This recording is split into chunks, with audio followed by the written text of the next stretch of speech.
Hey guys, welcome to the Hollywood Raw YouTube page. Make sure you drop a comment, like, subscribe. Do all the fun things. Follow everything. We're here to entertain you guys. What are you waiting for? Hurry up, let's go. Enjoy.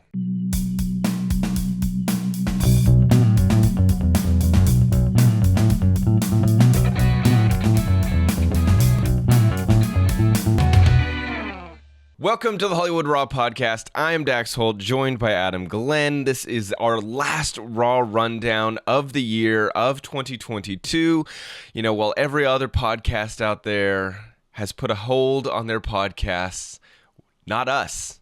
We are working through the holidays. We are working through getting you that last Raw rundown. Adam, how you doing, buddy? You still asleep over there? What's going on? Listen, I'm not gonna lie. I'm tired. I'm in Miami right now, dude. I should be on vacation, but no, I'm working for the people. This is what I do. If you're watching on the YouTube, I'm dressed like I look like a baby Tucker Carlson right now with this salmon shirt color that I'm wearing. I went out to dinner last night, but I'm in Miami right now I take a few weeks here and hibernate and also try to see if I get some celebs here. And it's weird. It's not as busy as it usually is. Apparently there's some huge party going on in St. Bart's. So that's like where all this, like in previous years, a lot of celebs came down to Miami. Now people are going down to St. Bart's. That's the new thing. It's rich, it's hot, it's cool there. I did get one celebrity here. I got a Peyton Manning interview, which was pretty good. But what I'm doing today and what I'm doing right now is the top 10 stories of the week. Before we get to the top 10 stories of the week, we read your reviews. If you go to iTunes, you put in Hollywood Raw. If you go to wherever you listen to your podcast, let's just say like the Apple podcast app. You put in Hollywood Raw, you go all the way to the bottom, you just put in 5-star, say a few kind words, and those little few kind words that you say, we actually read them live on air to just shout you out. So Dax, do you have some reviews ready? I do. All right, this one comes from Angie and Callie. Love y'all. Just found your podcast, and I absolutely love y'all. I've been binging the previous shows. Thank you so much for having such an informative and entertaining show. I only wish that it was more than once a week and longer episodes. Will you be changing to more shows each week? I know I'm not alone wanting more. Keep up the great work. We appreciate you. Thank you, Angie and Callie. Well, Angie and Callie, we do 2 shows a week. I don't think we can do more than that, though. Yeah, trust me. We're trying to survive here. Yeah, we gotta work. We don't even do this for money because we don't make any. We're not a Patreon. we're honestly, we're just kind of. We have a good audience, and we actually really like you guys. So that's why we kind of really do this, and it's fun because Dax and I have a lot of tales between the two of us that we just kind of like to share with each other, and kind of, it's just fun to talk about. But I appreciate the words. I appreciate the nice comments. Keep them coming. Dax, do you have like 2 more? All right, this one, love the stories from the insiders. This one says, heard you on Juicy Scoop and decided to check out your podcast. Love it. I really enjoy the stories from the ex-paparazzi and your stories of the kindest/meanest celebs. You know what's funny is our assholes celeb episode is probably one of the top episodes we've ever done, which is so funny to me. We did it as just like, oh, let's just talk about some assholey moments that celebs have had, and that one just crushed it. So funny. Yeah, no, that was we're just talking about people's experiences. That's like when we have paparazzi on the episode. We just talk about their experiences with dealing in there. It's, you might not, they maybe weren't an asshole to you, but they're an asshole to us. But the people that are nice are generally pretty nice people. All right, well, give me one more, Dax. All right, last one. This comes from Bobby302. Senior fan, I love this podcast. Never miss your podcast. I am a 70-year-old fan. Keeps me up to date on what's happening. You are the best. Well, thank you. Bobby302. We love keeping you up to date. That's cool, Bobby. I really appreciate that. Nice to talk. Man, I really like that part, just to say hi to you guys. And honestly, like the group, we have this private Facebook group called Off the Record where we get to even talk to you guys more. You guys can ask us questions, and we answer like some stuff that we can't even answer on the podcast due to legality reasons because we don't want to piss off too many of these people. But it's what it is. But let's get to our top 10 stories of the week, starting with number 10. Dax, what is number 10? Number 10 is Gigi Hadid. Reportedly didn't have enough energy for Leonardo DiCaprio, and that's kind of why their relationship has basically fizzled out. You know, this relationship was like everyone was talking about it, and then all of a sudden he starts being spotted out with this 23-year-old model, Victoria Lamas, and so everyone's like, wait, so are you done with Gigi Hadid? Like, what's happening? And it sounds like they were very much into each other, but neither of them wanted anything serious. But her priority is her daughter. And I've been saying this from the beginning. I'm like, I don't picture Leonardo DiCaprio dating someone with a kid because he isn't the focus of attention then. You know what I'm saying? Like, he likes to travel around the world and jet set and do all this, but you can't do that when you have a young kid at home. It just doesn't work out, especially when you're not the kid's father, because that's a different story. If both of you are then going to be traveling with the kid, okay, but I just didn't see this one lasting too long, and it seems like, you know, the big first moment was when she skipped his 48th birthday bash, and it was like this star-studded event, but she didn't go. And so people are like, oh, maybe this relationship isn't working out. But basically it does come down to the fact that he wants to travel, to do all these things, to stay up late, to party. And she's like, I don't have the energy for it because I'm trying to have a career and be a mom. So, that's kind of sounds like what kind of is ending this relationship. Makes sense. I mean, it's not even just like the kid part, in my opinion. It's like just dealing with all the games Leo plays. Like Leonardo, Gigi's like a really sweet girl. Like she's pretty, she has a bodyguard probably about 80% of the time, maybe even 60% of the time. But she's just sort of normal. She walks around with her kids. She goes to restaurants. She doesn't hide. Where, you know, when you're with Leo, he tries to hide. He wants to play this secret game, but yet again, he goes to the hot spots. It's like, it's exhausting. It's exhausting dating a guy like Leo. Obviously, going to his travel schedule and kind of living that lifestyle, late nights, and him running around like he's a vampire. It's I don't think it's that fun. Leo and his crew are like vampires at night. It's like that '80s movie with Kiefer Sutherland. Like that's what it just reminds me of. Well, I guess one insider had told Glamour that Gigi doesn't have the energy to run after DiCaprio, and added his routine is just too much for her. Makes total sense. I get it. Good for her to kind of like, a lot of people could see Leo being a good person to date because it's good for your career. You know, it's kind of cool on your resume, I guess, in some ways. But she's like, yeah, dude, she doesn't need it. She's like one of the top models in the world. She doesn't need his clout. But you know what? It's hard. In this day and age, a lot of people would not do that. Would not pass no. A lot of people would chase after him. 100%. Exactly. So props to Gigi for stepping down. All right, number 9. Number 9, Bella Thorne says she lost a role at 10 because the director accused her of flirting with him at 10 years old. So she did the High Low with Emirata, the podcast, on Tuesday. God, I've wanted Bella Thorne for so long. We tried so long to get Bella on this podcast. We wrote to every single person that says, here's the thing about Bella Thorne. She has all these people that claim they're their publicists, claim they work with her, and then we reach out to them and we find out they don't. And we've been trying to get Bella Thorne on the podcast forever. Like, these people lie to us. Like, oh, yeah, I work with Bella. Oh, yeah, we're going to pass. Yeah, she'll come on. Find out that person doesn't work with Bella, you know? So annoying. I want her so bad. I just think that she is one of those people that has amazing stories. She's been famous basically most of her life, and she doesn't hold back on any interviews. And this interview with Emirata was phenomenal. You know, basically what it comes down to is she's been famous since 2010 after starring alongside Zendaya in the Disney Channel Shake It Up show. And she said, you know, being famous is stressful. Being a child actor in the public eye, when it comes to discovering your sexuality, it's not the whole world watching you, but specifically men and people and women around you telling you that this is the box you fit in. And she goes on to tell a story about when she was 10 years old, there was a casting director who called her agent, and then the agent called her mom, and they said, so she's not moving forward with this project because the director felt she was flirting with him, and it made it really uncomfortable.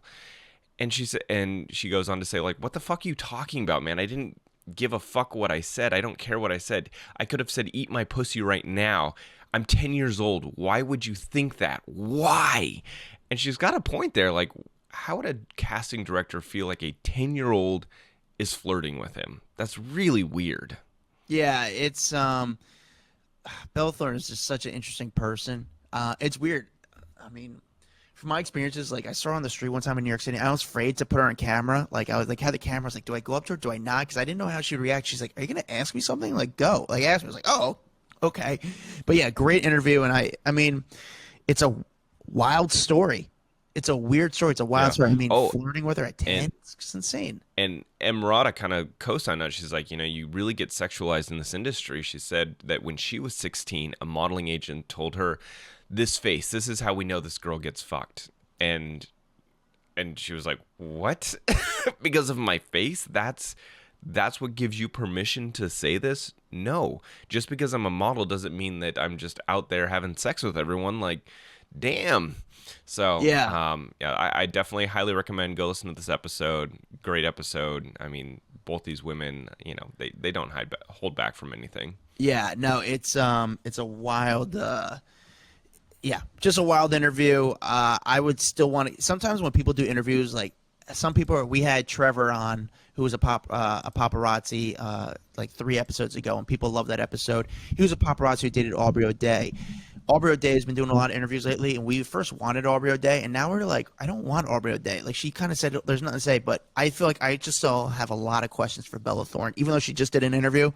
I feel like we could get more out of her. So Bella, I know you're not listening, but maybe your aunt is. Tell your niece to listen to it and come on the podcast. All right, Dax, number 8. Number 8, Paula Abdul getting called out for some major photoshopping fail. So if you follow Paula Abdul on Instagram, you saw that she went to Kathy Hilton's annual Christmas party this year and posted a bunch of photos from the very fancy holiday bash. A bunch of people were there: Paris, Heidi Klum, Jaclyn Smith, all these people. And but what most people are talking about is not so much, wow, this is a great event, but Paula, why do you not look like yourself? So I'm actually going to post some of these photos here, and if you're watching on YouTube, you'll see them. And if not, come over to our YouTube page and check them out, or just go to our Instagram, which might be also an easier way. Yeah. But so here's one photo. It's her and Heidi and Jaclyn, and it's not. This one is not like the worst one. This one is, she looks very young and looks like they've used some maybe auto-tune on her face. Is it auto-tune? No, Facetune. Use some Facetune on her face, which kind of smooths out any lines and makes it look very young. But here's the photo that I think most people are talking about. Look at this one, Adam. Man, that That wild. doesn't look like Paula Abdul. No, and you know what the thing is? I'm usually not a filter guy. Like, I don't care. People claim the Kardashians filter and it's bad. I really don't care.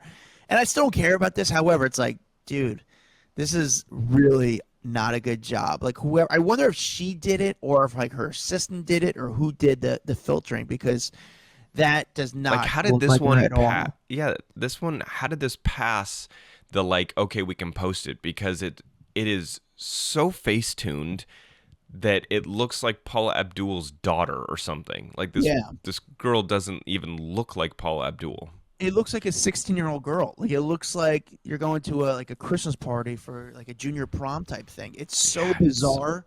It's so weird. It's too bizarre. But yeah, it's just really bad. I usually don't care if people filter. It's like, fine, who cares? I don't matter. But this was just like not even weird. It was like, hey, bad job. Like, yeah. So a bunch of the comments said, this looks like a completely different person. Wow, I don't understand this. Everyone knows what you actually look like. The amount of editing here is embarrassingly obvious. What else? Some people say, you're making young girls and women feel like they need filters. That way they can't be proud of themselves the way they are. And this is very sad. What else? Other people say, Paula, you're beautiful. No need to edit your photos at this point. That people don't recognize you. Another follower, stop with the Facetune. You're aging. Deal with it. Anyway, so comments go on and on and on. So, Paula, you don't need it, girl. We all love you. It looks like she edited she edited her photo with like the Snapchat filter. Like, it wasn't like a good. It just looks weird. All right, Dax. Okay. Number 7. Number 7, Chelsea Handler is opening up why her relationship with Jo Koy kind of went down the drain.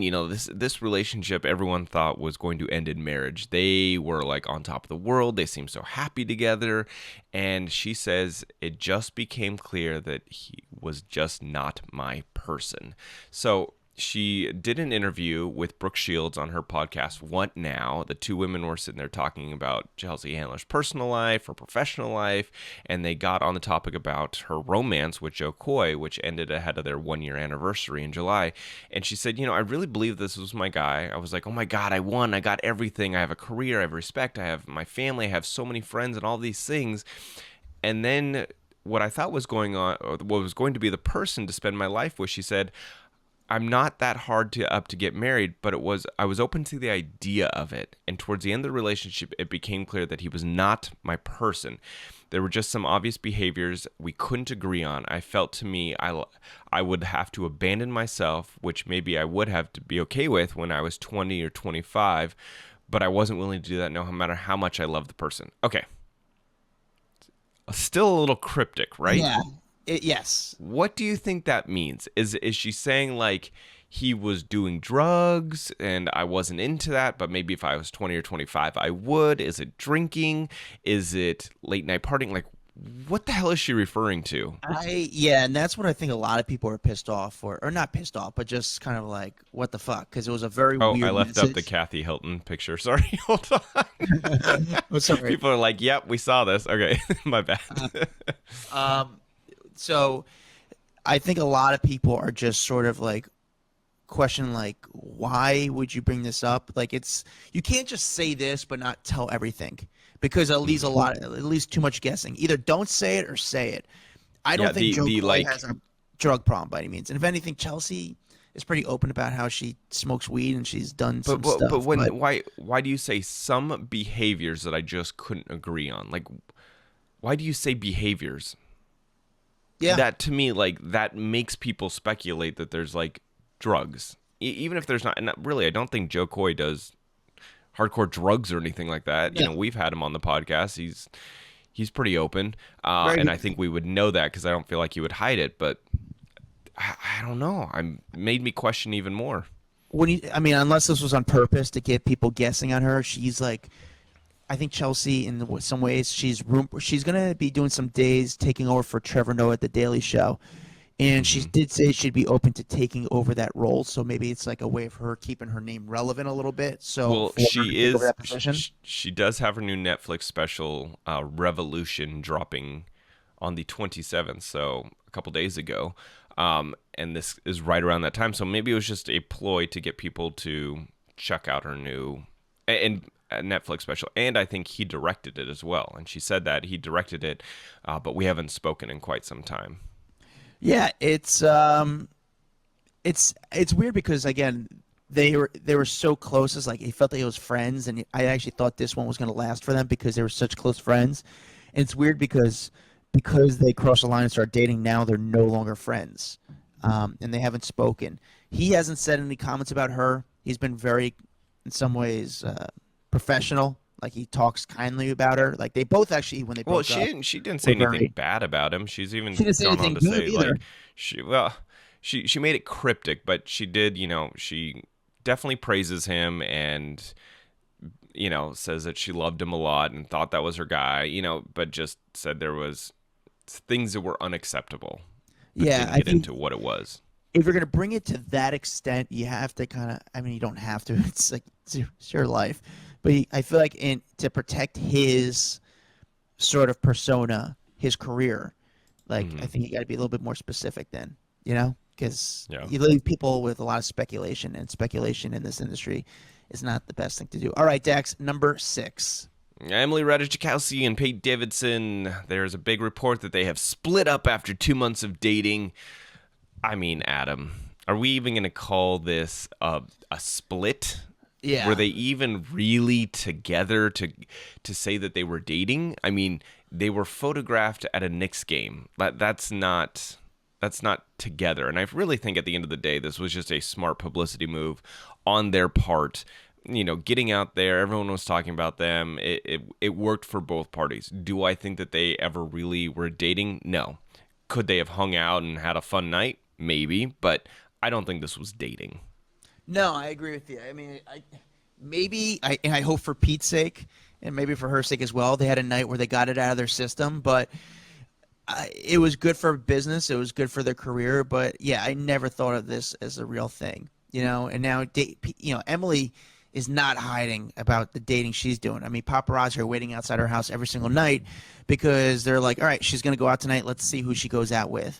I give credit to the people that are able to out who the guys she dates are because they're not really that big a public figure. So, I mean, it goes to like what happens is she goes out on a date. The paparazzi get photos of it, and then they all send it back to the agency, and then the agency's like, all right, we got to find out who this guy is. And basically by digging and kind of sending out to people like, hey, do you know this person, going through her socials, see if she follows them, they're able to identify who the person is.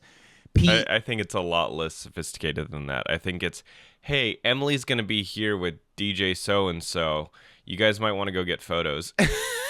I don't put it past her. I don't put it past her because she's really staying very relevant right now for someone who is just...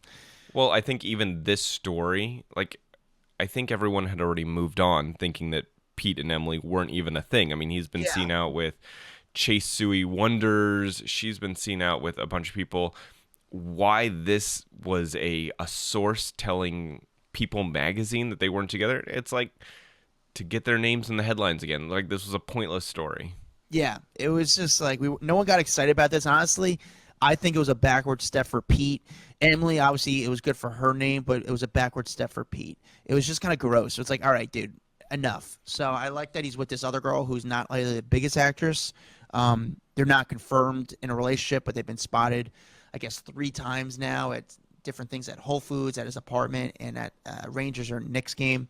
I think she's actually a better girl for him, where she's not like the huge star like Emily. It was just kind of gross, a career move. All right, Dax, number 5. Whoopi Goldberg putting her foot in her mouth once again. Do you remember when she was on The View? I don't know how long ago this was, but she started saying that, she started getting into the Holocaust talk, which is never a safe move, I feel like, for people on TV. Like, unless you are a historian and you know everything there is to know about the Holocaust, like, don't start enforcing your views onto the world and what you think is the truth about the Holocaust. She basically said the Holocaust wasn't about race; it was man's inhumanity versus man. So she was basically negating the fact that like Hitler was going directly after the Jews, without really saying that. She was like, oh, he was going after people with disabilities and all of this stuff, and that basically Judaism is not a race. And I think that is kind of a split thing, but even with Jews, whether or not Judaism is a race or religion. But she got a lot of flack from people, and she ended up getting suspended from The View for 2 weeks. She had to, sit down and kind of like study from a rabbi to explain how a lot of Jews believe that Judaism is a race, and so by her saying that, it could be very hurtful to people because Hitler was hunting down Jews based on certain aspects of their personal appearance, she had to do a big mea culpa on it. Then she does this interview with the Times of, I think like the UK version of the Times, and she like brought it up again and basically said that the Holocaust wasn't about race again, and what she was trying to get across to people. And all I'm thinking is, Whoopi, shut the fuck up. Like, you already got yourself in a lot of trouble. You got yourself out of it. Why would you then bring it up again? So now there was more reports going around that she was basically doubling down on her views that no one wanted to hear the first time. And so she now had to come out again and apologize again and say, yes, the Holocaust was about race.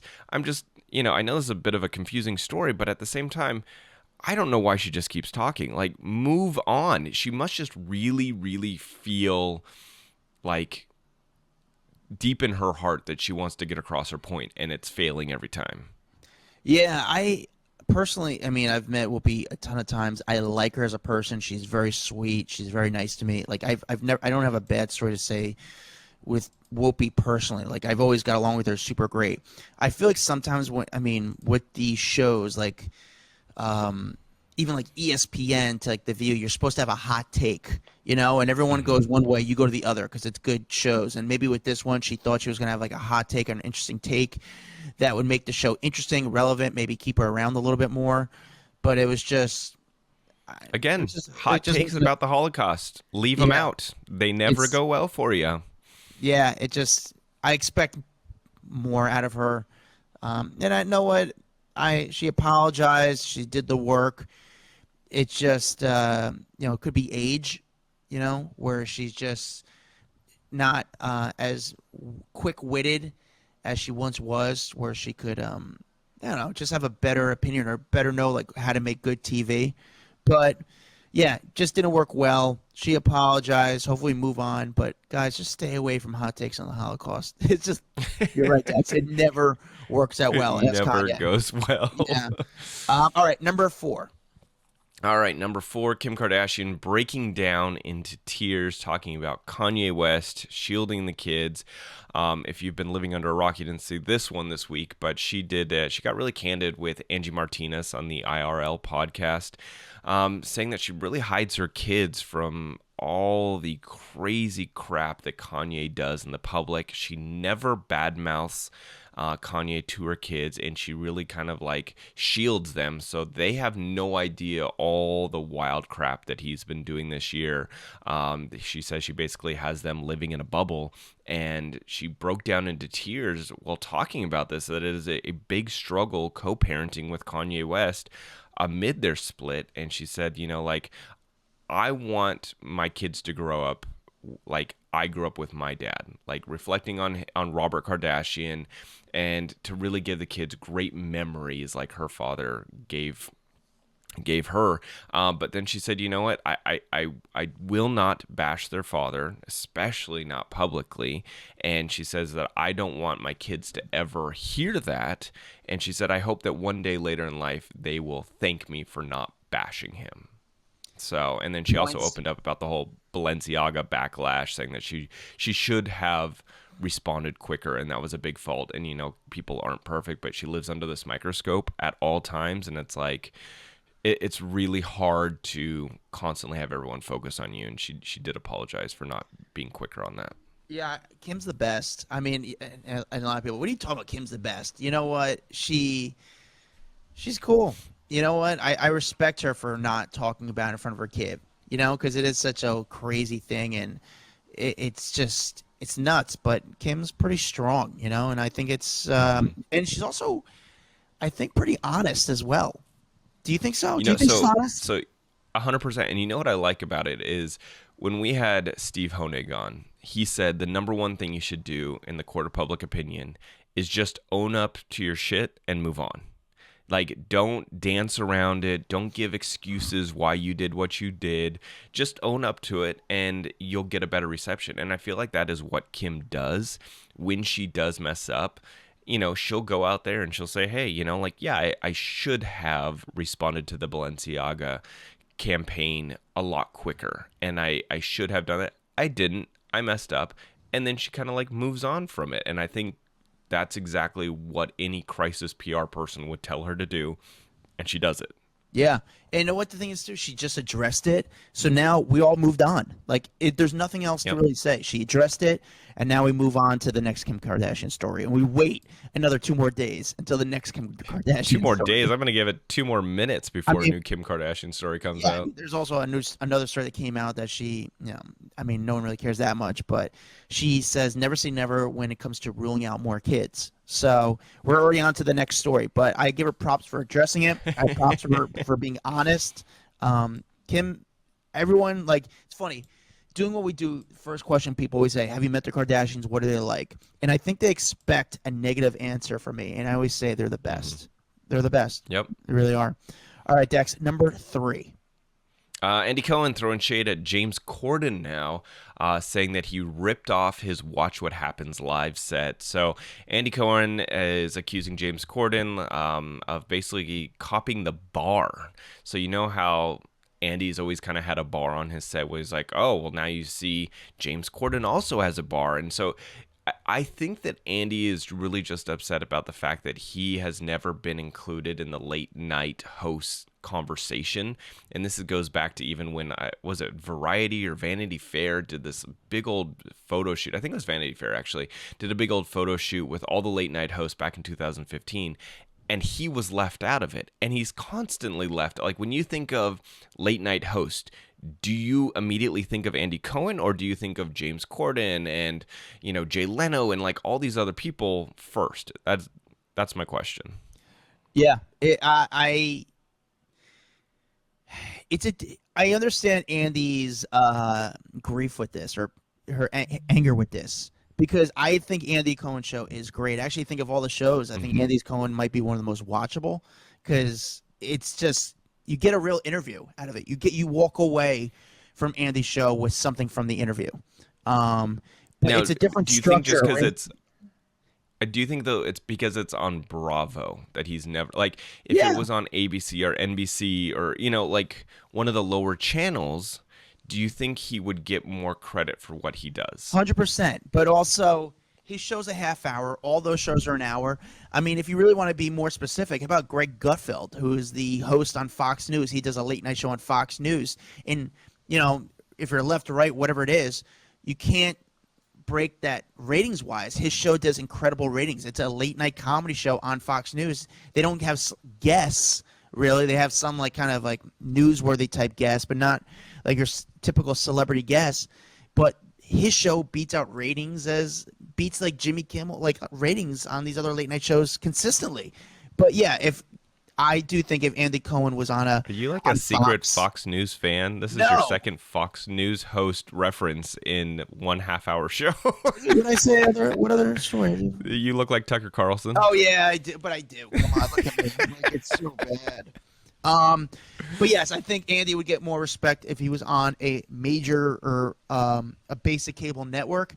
But also, it's a different structure show. He does a 30-minute show where the other shows are an hour. So I don't think they put him in that show as an hour. And also, the other shows have the same sort of beats. Start with a monologue. Start with, Andy goes right into an interview. So I understand his frustration. However, it's a little bit of a different type of show. I would say keep your frustration to yourself, because I feel like it makes him look petty. Yeah. You know what I'm saying? Like, he's rocking it. Everyone loves Andy's show. It's doing really well. It's really revolutionized like the way interviews go down. But like, why throw shade because someone else put a bar on their set? That it again, I think it makes him look petty. I think when he took a dig at Ryan Seacrest during the New Year's Eve Rockin' Eve or whatever the hell the countdown show that he does with Anderson, calling it like, oh, who hosts that? Like, it's unnecessary. Yeah. People don't like that. We don't want to hear you bashing other people. Like, just be funny yourself. I get it. Yeah, I agree with you. It's just not necessary. Keep doing your thing and keep creating your own path. All right, number 2. All right, number 2, TJ Holmes filing for divorce from his wife amid this whole cheating scandal with his co-host Amy Robach. So as you know, TJ and Amy, it seems like they're kind of pushing forward on this relationship. But now he has filed for divorce from his second wife, Marley Feiberg, is I believe how you say her name, in New York City after 13 years of marriage. So Page Six reported on Wednesday that amid this whole alleged extramarital affair with the Good Morning America 3 host, that caused both anchors to basically be temporarily benched from the network, and they're all doing this internal investigation right now. So they still haven't gone back on the air, but now he is filing for divorce. I guess she is also, it looks like, on the way to Divorceville as well with her husband. But just a really, really messy situation that just keeps getting worse, I feel like. And now they're all vacationing together. I'm like, man, you're just rubbing it in everyone's face. And I'm thinking, if this relationship goes sour, which I could easily see it going sour, because, it's like all exciting at the beginning. If it goes sour, you literally ruined your career that you've worked so hard for. Like, ABC, I don't know if they'll even put them back on the air at this point. I don't think they handled this situation great. I think they allowed the public to control the narrative rather than themselves control the narrative. If they would have since they are public figures, they, and they went to ABC and their HR and said, like, listen, we're in a relationship and Instead, ABC found out about it as we did, and the public already kind of created their own narrative for them. And it just... No, I think more importantly, they should have first either separated from their spouses, made that public, then figured out what they were going to do together. And there is rumors going around that this was leaked by someone inside of ABC that was just sick of TJ cheating on his wife, allegedly cheating on his wife, with numerous people. And then when it got to Amy, it just became so much that someone apparently, the rumors go that someone in ABC leaked it out. That's why it became such a big deal. Yeah, I'm very curious how it all came out. I'm very Well, curious. it wasn't like they were being private. They were hanging out in public and taking vacations together. So it wasn't like they were hiding it that much. Mm-hmm. I wouldn't. You be just surprised. needed one camera person to be tipped off on the situation. I wouldn't be surprised if I wouldn't be surprised, but I thought maybe one of the partners hired a private investigator to do the photos because it was so wild how they got everything. That wasn't your normal paparazzi stuff. They were on that for a while. So I don't know. Yeah. That's the thing I really want to know is if how the story kind of broke and if one of the partners got involved and wanted it out there because they were embarrassed. Yeah. Maybe. All right, Dax, it's that time. Are you ready for this? I'm ready. Okay, this is the one that everyone tunes in. The number one week. Number one story of the week, Tory Lanez found guilty of shooting Megan Thee Stallion. This has been going on for quite some time. After 2 years after the event, Tory Lanez has been found guilty by a Los Angeles jury of shooting Megan Thee Stallion in the foot.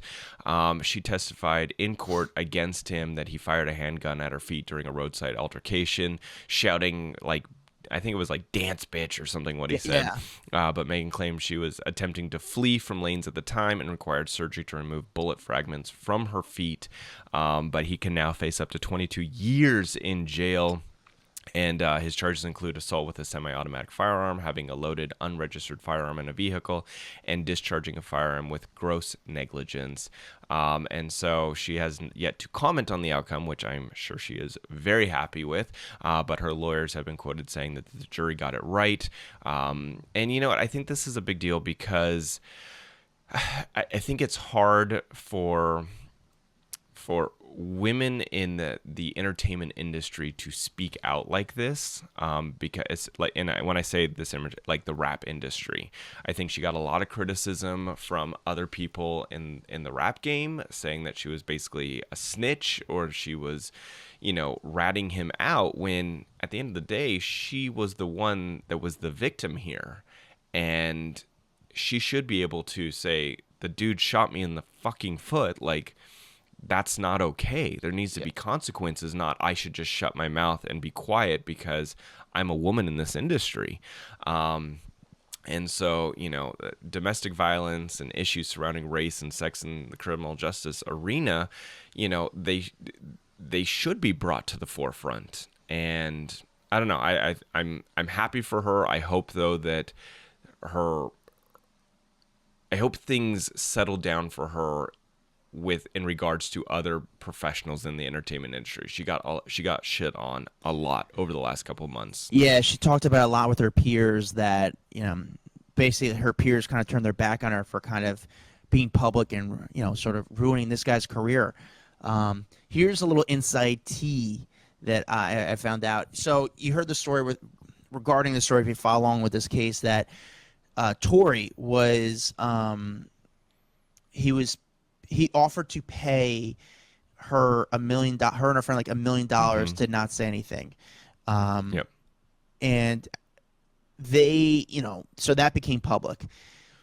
Allegedly, Tory's team was paying smaller blogs and popular Instagrams to kind of control the narrative and put out stuff about Tory regarding this case in his favor to kind of stir the public and possibly the jury of their decision.